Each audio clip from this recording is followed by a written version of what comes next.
नंतर मी माननीय नामदार श्री एकनाथजी शिंदे मुख्यमंत्री महाराष्ट्र राज्य आपणास विनंती करते की आपण आपले विचार इथे मांडावेत। छत्रपती शिवाजी महाराज की जय भवानी।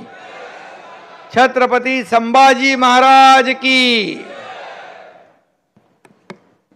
मराठी भाषा गौरव दिनाच्या आजच्या या सोहळ्याला उपस्थित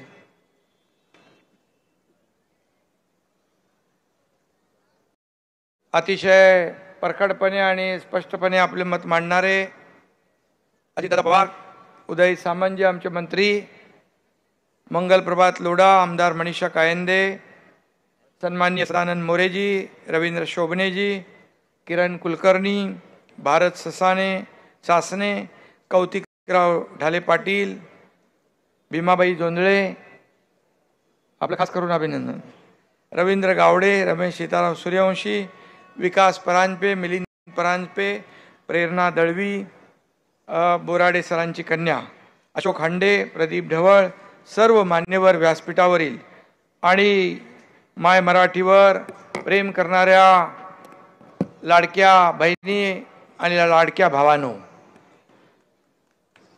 सर्वांना मराठी भाषेचा गौरव दिनानिमित्त मी खूप खूप शुभेच्छा देतो। खरं म्हणजे 2500 वर्षाचा समृद्ध आणि गौरवशाली इतिहास असलेल्या माय मराठीला मी नमन करतो, वंदन करतो। तात्यासाहेब उर्फ तात्यासाहेब शिरवाडकर उर्फ कुसुमाग्रजांना मी अभिवादन करतो। खरं म्हणजे संपूर्ण घरासाठी राबणाऱ्या, आपल्या पदराखाली पिलांना सांभाळणाऱ्या आईच्या वाढदिवसाला तिची लेकरं बाळ, नातवंड, पतवंड सगळे जमतात, तसेच आपण आज इथं सारे जमलो आहोत आणि आपण सगळीच माय मराठीची लेकरं आहोत। आणि म्हणून माझ्या मराठी मातीचा लावा ललाटास टिळा, हिच्या संगे जागतील माये देशीचा शिळा, आणि हिच्या गगनात घुमे आद्य स्वातंत्र्याची द्वाही, हिच्या पुत्रांच्या बाहूत आहे समतेची ग्वाही, अशी आहे कुसुमाग्रजांची आपली माय मराठी। खरं म्हणजे फेब्रुवारी महिना माय मराठीच्या चौफेर गौरवाचा महिना ठरला आहे। तिसरं मराठी विश्वसंमेलन पुण्यात मोठ्या उत्साहात पार पडलं। आता दिल्लीत मराठी साहित्य संमेलन झालं। देशाच्या राजधानीत मराठी भाषेचा जल्लोष झाला आणि मराठी भाषेला अभिजात भाषेचा दर्जा दिला। दादांनी आधीच अभिनंदन केलंय। मी आदरणीय प्रधानमंत्री नरेंद्र मोदीजींचं मनापासून अभिनंदन करतो। गेल्या अनेक वर्षाचं आपली मागणी त्यांनी मान्य केली आणि म्हणून त्यांचं मनापासून अभिनंदन, त्यांना मनापासून धन्यवाद। खरं म्हणजे मराठी भाषेला अभिजात भाषेचा दर्जा मिळाल्यापासून ही गौरवगाथा सुरू आहे। ती अजूनही त्याच डौलात आणि त्याच जोमात सुरू आहे। खरं म्हणजे जय जय महाराष्ट्र माझा, गरजा महाराष्ट्र माझा, हे राज्यगीत, या गाण्याला आपण राज्यगीताचा मान दिला, सन्मान दिला, दर्जा दिला। सर्व शाळांमध्ये आणि सर्व आपल्या शासकीय कार्यक्रमामध्ये राष्ट्रगीताबरोबर राज्यगीत देखील म्हटलं जातं। ही आपल्या सगळ्यात महत्त्वाची आणि अभिमानाची बाब आहे। खरं म्हणजे यावेळेस आणखी एक या काळात सर्वात महत्त्वाची घटना घडली, ती म्हणजे आपल्या सगळ्यांच्या आशीर्वादाने घडलेली आहे। मराठी माणसांना आपलं वाटणारं महायुतीचं सरकारही दैदिप्यमान ऐतिहासिक विजय मिळवून या ठिकाणी पुन्हा आपल्या सर्वांच्या आशीर्वादाने आलं, त्याबद्दल आपल्या सगळ्यांना धन्यवाद दिले पाहिजेत। खरं म्हणजे मी मुख्यमंत्री असताना देवेंद्रजी आणि अजितदादांच्या सहकार्याने ही सारी कामं, ऐतिहासिक कामं करता आली, ही मी स्वतःला भाग्यवान समजतो। आता देवेंद्रजींच्या नेतृत्वाखाली मराठीच्या समृद्धीसाठी मी आणि दादा पूर्णपणे प्रयत्न करेन। आमच्यासोबत मराठी भाषेचे मंत्री उदय सामंत देखील आहेत। खरं म्हणजे मुख्यमंत्री देखील आज या कार्यक्रमाला येणार होते, पण त्यांनी आम्हाला दोघांना सांगितलं तब्येत त्यांची बरी नव्हती, त्यामुळे त्यांनी देखील या कार्यक्रमाला शुभेच्छा दिलेल्या आहेत। खरं म्हणजे अमृताहून गोड अशा मराठी भाषेतील उत्कृष्ट साहित्याचा, प्रकाशकाचा आज गौरव होतोय। राज्य सरकारचा हा पुरस्कार म्हणजे तब्बल 13 कोटी जनतेच्या वतीने केलेलं हे कौतुक आहे, असं मी या ठिकाणी म्हणतो। हा गौरव होत असलेलाचा आनंद असला तरी सुद्धा यावर्षी विंदा करंदीकर जीवन गौरव पुरस्कार स्वीकारण्यासाठी ज्येष्ठ साहित्यिक आदरणीय रावसाहेब रंगराव बोराडे आपल्यात नाहीत याची मात्र खंत आहे. आणि म्हणून खरं म्हणजे त्यांनी ग्रामीण मराठी साहित्याला खास विनोदी शैलीचा बाज त्यांनी दिला. हे त्यांचं मोठं कर्तृत्व आहे. मी बोराडे सरांना आदरांजली वाहतो. ज्योत्स्ना प्रकाशनचे विकास परांजपे, रमेश सूर्यवंशी आणि भीमाबाई जोंधळे आणि त्याचबरोबर इतरही संस्था आहेत. आपल्या मुंबई मराठी ग्रंथ संग्रहालय आहे, मराठवाडा साहित्य पुरस्कार परिषद आहे आणि या सर्वांचंच मनापासून मी अभिनंदन करतो. खरं म्हणजे सगळ्यांनीच मराठीसाठी आपापल्या परीने खूप मोठं काम केलेलं आहे. आपला सर्वांचं अभिमान म्हणून त्यांचा आज आणि आपल्या सगळ्यांना आनंद आहे की अशा सर्व गौरव मूर्तींचा सत्कार या ठिकाणी आज झाला आहे. आमची भीमाबाई या आमच्या बघितलं, त्यांचं भाषण ऐकलं आपण. मराठी भाषेवर प्रेम करणाऱ्या प्रत्येकाने, उदय सामंत जाऊन आले ना हॉटेलवर, एकदा तरी त्यांच्या लाडक्या बहिणीच्या हॉटेलला जरूर भेट दिली पाहिजे. तिथं 2 मेनू आहेत, एक पुस्तकाचा मेनू आणि दुसरा खाद्यपदार्थाचा. म्हणजे खरं म्हणजे खाता खाता वाचा आणि वाचता वाचता खा, अशी संकल्पना त्यांची आहे. खरं म्हणजे हे वेगळं अप्रूप आहे, अद्भुत आहे आणि आपल्या भीमाबाईंनी ते करून दाखवलं आहे. त्यांचं देखील मी मनापासून अभिनंदन करतो. सर्व पुरस्कार विजेत्यांचं मनापासून अभिनंदन करतो. माय मराठीचं पांग फेडण्यासाठी प्रत्येकजण काम करतोय आणि म्हणून आपली माय मराठी 700 वर्षापूर्वी पसायदानासारखे विश्वाचे आर्त म्हणणारे संत ज्ञानेश्वर माऊलींची आहे.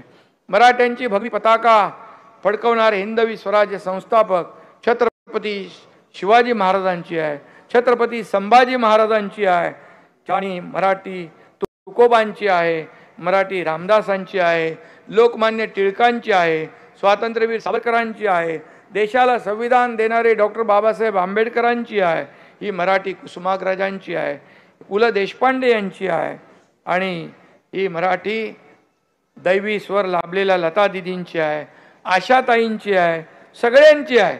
मग मराठीसाठी क्रिकेट विश्वात मध्ये सुनील गावस्कर असतील, मास्टर ब्लास्टर सचिन तेंडुलकर असतील, यांची सुद्धा आहे.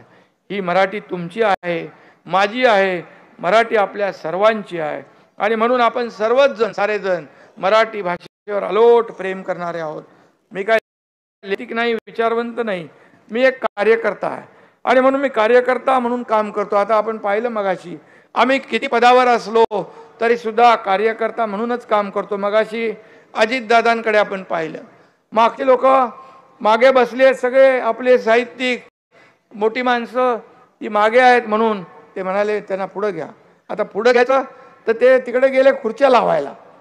म्हणजे तुम्ही आपले अजितदादांची ओळख ही स्पष्ट वक्ते परखड मत मांडणारे आहेत, परंतु त्यांच्यातला जे कार्यकर्ता जागृत झालेला मी पाहिला आणि खऱ्या अर्थाने या सर्वांचा मान सन्मान झाला पाहिजे भावना त्यांच्यामध्ये आपण पाहिलं. आणि म्हणून आम्ही राजकारणी लोक कितीतरी प्रयत्न करून लेखकांना विषय पुरवतो, पण तरी दिल्लीच्या साहित्य संमेलनामध्ये मराठीत राजकीय कादंबरी का नाही असा परिसंवाद झाला. आपल्या सगळ्यांना माहित आहे, आम्ही 3 वर्षापूर्वी शांतीत मोठी क्रांती केली. जगभरात हा उठाव झाला, जगभरात 33 देशांनी त्याची दखल घेतली. मला सांगा, कादंबरीपेक्षा यापेक्षा मोठं राजकीय कथानक मिळू शकेल का? जाऊ द्या. खरं तर एक चांगली कादंबरी, जबरदस्त मोठा सिनेमा, नाटक होईल. साहित्यिकांना माझं आव्हान आहे, जरा आमच्याकडे बघा.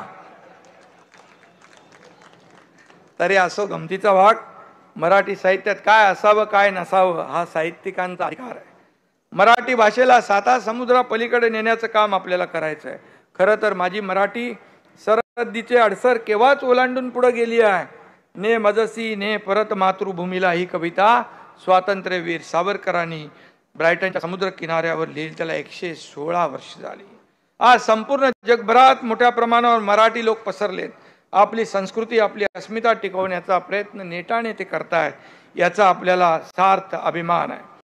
आणि म्हणून या ठिकाणी नुकतंच जे राजधानी दिल्ली येथे 98 मराठी साहित्य संमेलन झालं, दिल्लीमध्ये झालेल्या मराठी भाषेचा जयघोष प्रत्येक मराठी माणसाच्या मनामध्ये अभिमानाची लेणी कोरणारा ठरला. या संमेलनाच्या आयोजकांनी तालकोटोरा स्टेडियम दिल्ली येथे दादा थोरले बाजीराव पेशवे, सुभेदार मल्हारराव होळकर आणि महापराक्रमी महादजी शिंदे यांचे अर्धाकृती पुतळे उभारण्याची मागणी केलेली आहे. आणि आपल्याकडून गृहमंत्री देशाचे अमित भाईंना आपण पत्रही पाठवलेलं आहे. आणि बाकी तर का पैशाचा काय विषय नाहीच आहे, तुम्ही इकडे आहेतच. आणि उदय सामंत मगाशी सांगत होते की साहित्यिकांना देखील काय पेन्शन, पण त्यांच्याकडे म्हणाले पैसे आहेत, त्याच्यातले पैसे आपल्याला वेगळे देण्याचे कारण नाही. मी विचारलं त्यांना, ते म्हणाले आमच्याकडे पैसे आहेत, त्या पैशातून आम्ही हे करू. नक्की अजितदादा इथं आहेत, मुख्यमंत्र्यांशी चर्चा करू आणि नक्की यामधून मार्ग काढू. खरं म्हणजे छत्रपती शिवरायांची जयंती रशियातल्या मेडिकल कॉलेजमध्ये शिकणाऱ्या मराठी मुलांनी साजरी केली. मी तिथं त्यांना शुभेच्छा दिल्या विसीवरून. जपानमध्ये साजरी झाली. गेल्या वर्षी मॉरिशसमध्ये देवेंद्रजींच्या हस्ते शिवाजी महाराजांच्या भव्य पुतळ्याचं अनावरण झालं. पुढच्या आठवड्यात जपानमध्ये छत्रपती शिवाजी महाराजांच्या पुतळ्याचं अनावरण होतं आहे. मराठी पराक्रमावर, भाषेवर प्रेम करणारे जगभरात लोक पसरलेले आहेत. परंतु काही वर्षापासून मराठी माणसं एकमेकांना भेटल्यावर उगाच हिंदी इंग्रजीत बोलत असतात. काही वेळांत आपल्याला कळतं अरे याला मराठी समजते. आणि म्हणून साहित्य संमेलनाच्या अध्यक्षा दिल्लीमध्ये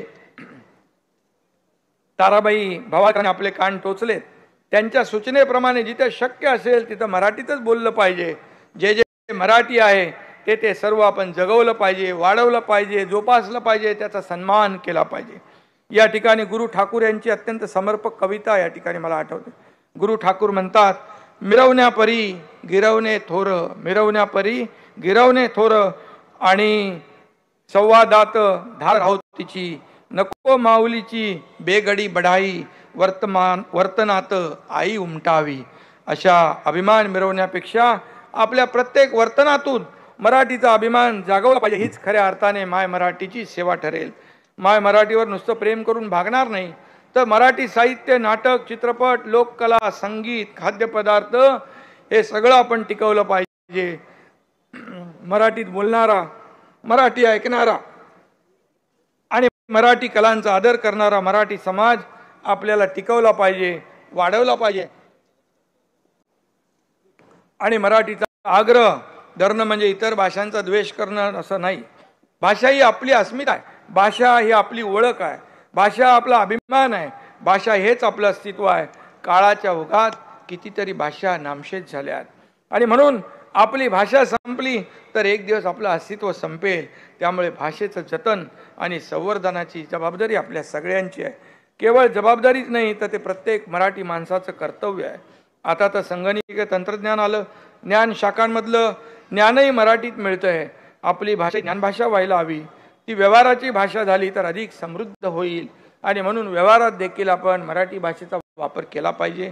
प्रसार, विस्तार, संवर्धन या ज्या चारही गोष्टी खूप महत्त्वाच्या आहेत. आणि म्हणून त्यासाठी भाषा तज्ज्ञांनी पुढाकार घेतला पाहिजे. साहित्यिक व्यासपीठावर राजकारणाने जाण्याबद्दल मतमतांतर असतील, परंतु भाषेच्या आणि मराठी साहित्याच्या सेवेस आम्ही मात्र सदैव तत्पर आहोत. खरं म्हणजे यासाठी आपण शासन म्हणून मुंबईत लवकर गौरवास्पद असं मराठी भाषा भवन उभं राहत आहे. ते मराठी भाषा भवन करतोय. रिद्धपूर येथे मराठी भाषेचं पहिलं विद्यापीठ होतंय. राज्यात 6 ठिकाणी पुस्तकांची गावं ही संकल्पना प्रत्यक्षात येते. आज कुठंतरी उदय सामंत जाऊन शिरवाडकरांच्या गावी, कुठलं ते शिरवाडे गावी कवितेचं गाव आपण जाहीर केलं आणि सुरू केलं. खरं म्हणजे कविवर मंगेश पाडगावकर यांचा उभा दांडा हे जन्मगाव, कवितेचं गाव म्हणून तेही विकसित केलंय. खरं म्हणजे मराठीला अभिजात भाषेचा दर्जा मिळाल्याने मराठीच्या बोलीचा अभ्यास, संशोधन, साहित्य संग्रह करणे शक्य होणार आहे. आणि म्हणून भारतातील सर्व विद्यापीठांमध्ये मराठी शिकवण्याची सोय करता येईल. प्राचीन ग्रंथ अनुवादित करता येतील. ग्रंथालयाचं बळकटीकरण होईल. मराठीच्या उत्कर्षासाठी झटणाऱ्या संस्था, व्यक्तींना भरीव मदत करता येईल. आज या ठिकाणी मगाशी 51 पुस्तकांचं प्रकाशन झालं. त्यातली 17 पुस्तकंही नवलेखकांची होती. नवलेखकांमध्ये प्रचंड क्षमता आहे, विषयाची त्यांना जाण आहे, आजच्या पिढीचे प्रश्न मांडत आहेत, अत्यंत धाडसी लिखाणही होत आहेत आणि म्हणून त्यांना देखील मोठं करण्याची जबाबदारी आपली आहे, मराठी भाषिकांची आहे. आणि म्हणून चित्रपट, नाटक, संगीत, कीर्तन, भजन, शिक्षण आणि साहित्याचा माध्यमातून या भाषेने हजारो वर्षाची समृद्ध परंपरा जपून ठेवली आहे. ती जोपासण्याचं काम शासन म्हणून आमच्या परीने आम्ही प्रामाणिकपणे करत राहू, एवढंच या प्रसंगी सांगतो. आपण सर्वांनी मिळून हा गोवर्धन उचलला तर मराठी उचलला तर जगभरात मराठी दुमदुमू लागेल, मराठी साहित्य समुद्रापार, 7 समुद्रापार गाजेल, यात कुणाच्याही मनात शंका असता कामा नये. आणि म्हणून मी जाता जाता एवढंच सांगतो, कविवर्य सुरेश भटांच्या 4 ओळी मी या ठिकाणी म्हणतो. गे मायभू तुझे मी फेडीन पांग सारे, गे मायभू तुझे मी फेडीन पांग सारे, आणि न आरतीला हे चंद्र सूर्य तारे. मी पाय धूळ घेतो जेव्हा तुझी जराशी, मी पाय धूळ घेतो जेव्हा तुझी जराशी, माझी ललाट रेषा बनते प्रयाग काशी. आणि म्हणून सुरेश भटांजर हे शब्द मायबुला जसे लागू होतात तसेच मराठीलाही अचूक लागू पडतात. आणि म्हणून या मराठी गौरव दिनाला मी मनापासून खूप खूप शुभेच्छा देतो. सर्व पुरस्कार विजेत्यांचं मनापासून अभिनंदन करतो आणि उदय सामंत यांचंही मनापासून अभिनंदन करतो की फार दादा त्यांच्यावर बरोबर लक्ष ठेवा. आणि दादांचं लक्ष असलं म्हणजे फोन केला, पण बघा इतकं फास्ट काम आहे, करतो बघतो पाहतो आमच्याकडे नाही. लगेच सांगायचं, लगेच लिहायचं, लगेच फोन उचलायचा, लगेच फोन करायचं, आदेश द्यायचे, काम तमाम, म्हणजे काम फत्ते. दुसरा काय अर्थ घेऊ नका. मगाशी आम्ही आज दोघंही कार्यक्रमाला आहोत आणि मुख्यमंत्री नाही आहेत.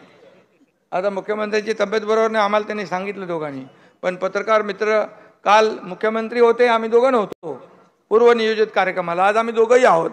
तर असं काय, तुम्ही पत्रकारांना देखील माझी विनंती आहे की खऱ्या अर्थाने या कार्यक्रमाला आपण सगळ्यांनी मिळून पुढे नेऊया. धन्यवाद. जय हिंद, जय महाराष्ट्र, जय मराठी.